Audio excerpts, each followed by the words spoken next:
It was still dark outside when Emily Carter walked through the sliding glass doors of the hospital, the cool morning air following her into the bright, sterile corridors. She had been a nurse for over 12 years, and the routine had become part of her. Clocking in before sunrise, checking her assignment sheet, reviewing patient charts, and diving headfirst into the whirlwind of responsibilities that filled every shift. Her steps were steady, her face calm, her smile practiced.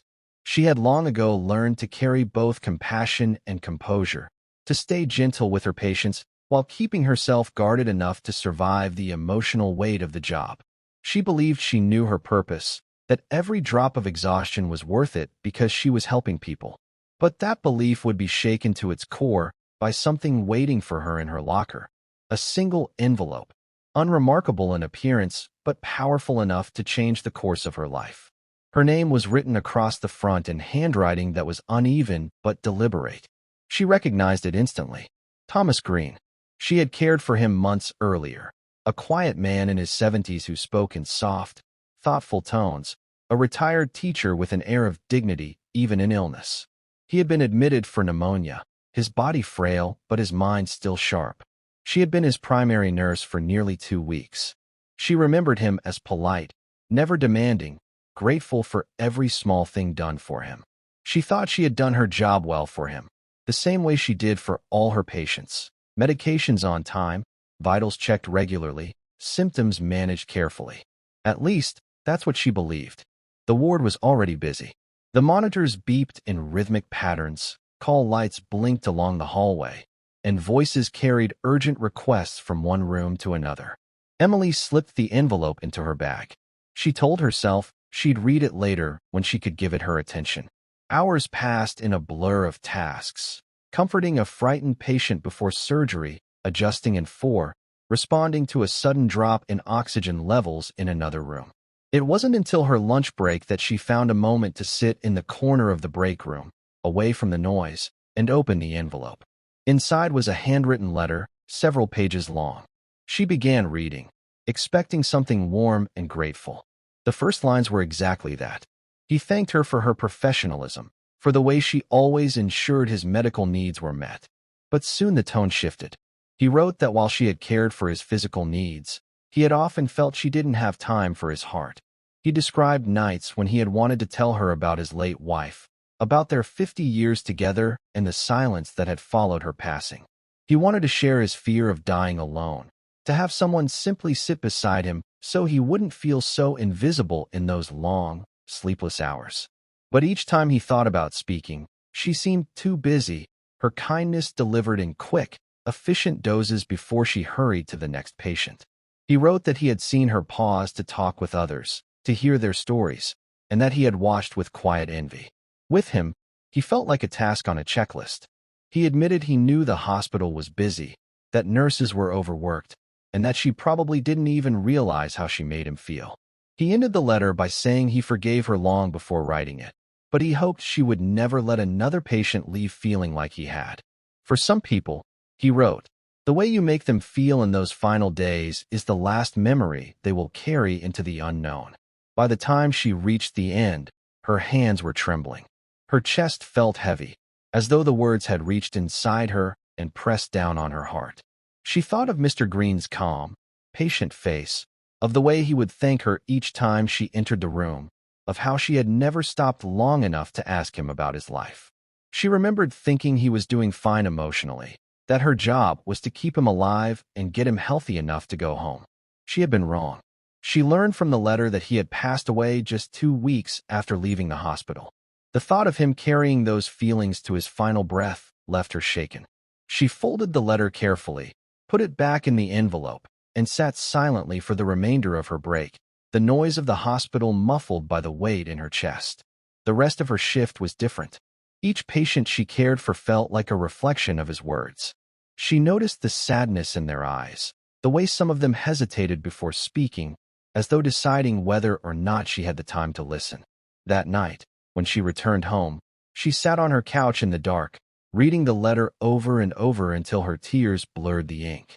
She thought back to when she first became a nurse, when she believed that healing meant more than fixing bodies. It meant touching hearts, giving comfort and making sure no one felt alone. Somewhere along the way, between the endless forms, the policy changes, and the constant understaffing, she had lost that part of herself. In the days that followed, she made a conscious effort to slow down when she could. She sat by bedsides for an extra minute, asked patients about their families, learned their favorite songs. She could see the difference in their smiles and hear it in their voices. But even as she tried to bring back the heart of her work, something inside her felt unsettled. The letter had planted a seed of doubt she couldn't shake.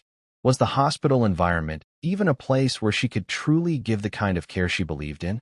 Or had it turned into a place where people like Mr. Green would always feel unseen?